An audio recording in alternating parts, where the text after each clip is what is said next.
nutritionist Lindsay Duncan agrees that a clean colon aids in digestion and the ability to metabolize food. I quote, "They think it's normal to have a bowel movement once every few days. I often startle my clients with the question, if we eat 3 meals daily but only eliminate once a day or once every other day, where do you think all the rest of that food is hiding?" I want you to imagine not taking your garbage out. Every day you have new trash, it goes in the garbage can, that garbage can gets filled up, you have another one, you fill it up. Imagine not taking your garbage out for a week. How about 2 weeks? How about a year? What's going to happen? What's it going to smell like? What I'm describing is the result of rotting food in the intestine because it's either not being digested properly or there's not adequate bowel function, so the food just sits there and it rots. As a consequence, there is toxic chemicals formed. These toxic chemicals, unfortunately, will absorb into the body and they begin to poison our system.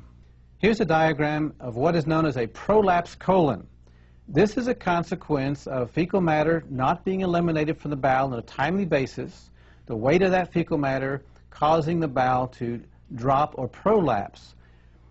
When that colon hits the lower part of the abdomen, it's going to put undue pressure on the structures there, bladder, perhaps prostate in the male, and in the female, the uterus and the female organs, causing consequences in those areas. Here's a picture of the normal anatomy of the female abdomen. Notice the uterus, the ovaries, and then the colon. When the colon prolapses, it's going to put pressure on the uterus. Some of the consequences of prolapsed colon can cause female infections, cysts, and even struggles with reproduction. Here's a view of the male anatomy of the lower abdomen. Notice the proximity of the colon to the bladder and the prostate. Some of the consequences can be prostate problems, reproductive problems, even lowered sex drive. Did you know, according to the Mayo Clinic, over 60 million Americans experience heartburn on a regular basis? What's so amazing is that heartburn, indigestion, and even acid reflux are common symptoms of a toxic colon. Yet we keep ignoring the actual cause. To understand the full consequence of both toxic bowel syndrome and constipation, or autointoxication, we need to understand the main systems of elimination. There are 5 main avenues of waste elimination from the body. The first avenue of elimination is the colon.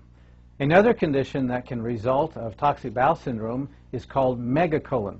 Now, megacolon is when the colon of normal size expands up to 5 times its normal size. This is simply due to poor bowel function, not eliminating on a timely basis. As a consequence, the toxic debris sits in the colon for days, perhaps, and weeks, we don't know. You know this person who's got the big gut, skinny legs. You ever look at that and wonder what's going on there? Now you know.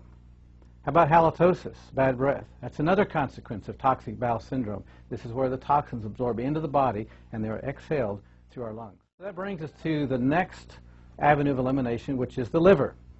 The liver is designed to filter the blood. If the colon becomes plugged up and we have this rotting material, it's got to overflow somewhere. The liver is the first one to get it, and we'll have certain symptoms that can result from that. For example, headaches.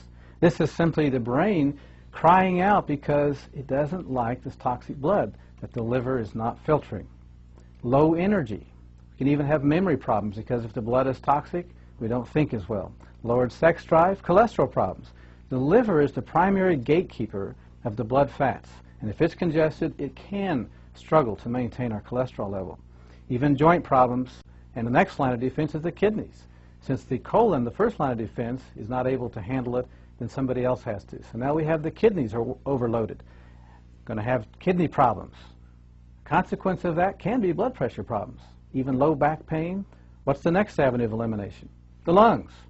The lungs can also get in on the act of having to deal with some of these toxins.